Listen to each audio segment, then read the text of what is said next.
I'm Mark Dooley. I'm Global Head of Macquarie's Green Investment Group. We acquired the Green Investment Group from the UK government in 2017, joining the world's first policy-driven green investment bank with the world's leading infrastructure investor. And we now have taken that to be our global business and our global mission in the green space.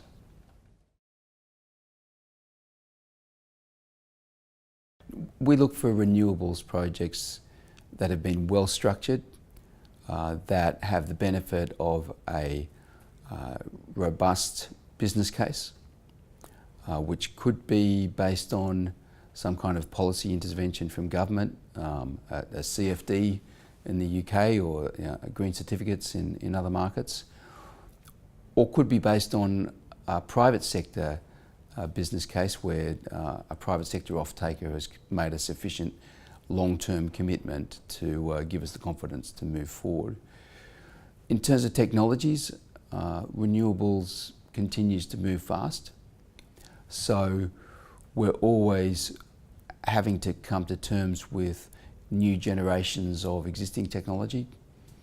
In offshore wind, in particular, we see bigger and bigger turbines every time we go out to look at a new project.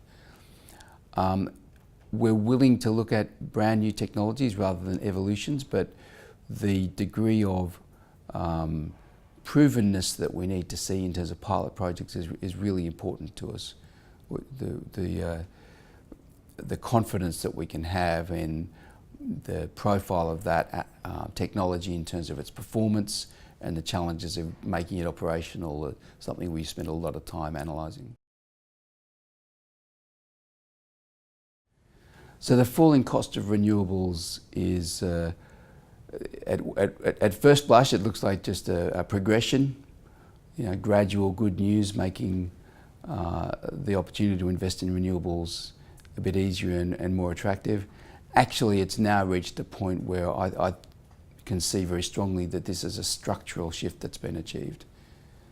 Choosing to create new generation capacity that's renewable now competes very well with choosing to create new generation capacity from a conventional type of generation. So, pick a notional, very efficient CCGT, so gas-fired turbine project. Look at the cost of the power that will produce, taking everything into account. In the right markets, solar will be cheaper than that. So will onshore wind. And in this country, the UK, we're now seeing offshore wind prices that's about level pegging with conventional power. And this is transformative because it means that investment decisions can be made on the technology on its merits with a reducing degree of government policy intervention to cause investment to happen.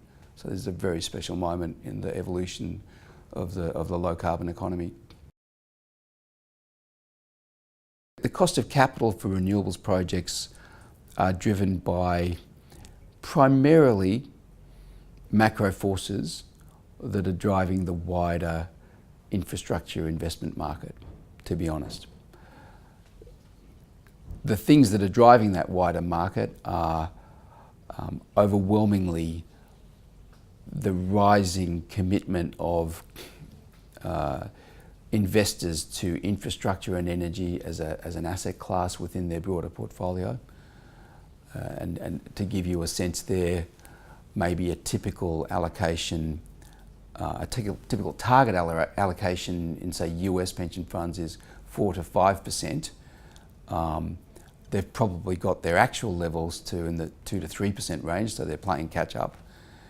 Whereas for investors like the big Canadians who've been in this space for decades, they're pushing up towards 12, 13, 14% allocation. So you can see which way the trend's going, and that's just on existing volumes of capital. When we then take into account the rising volumes of capital that there are in pension funds and other investable pools of capital around the world, there's exponential growth in the volume of capital coming into these markets. Looking at them generally from an equity perspective, though not exclusively.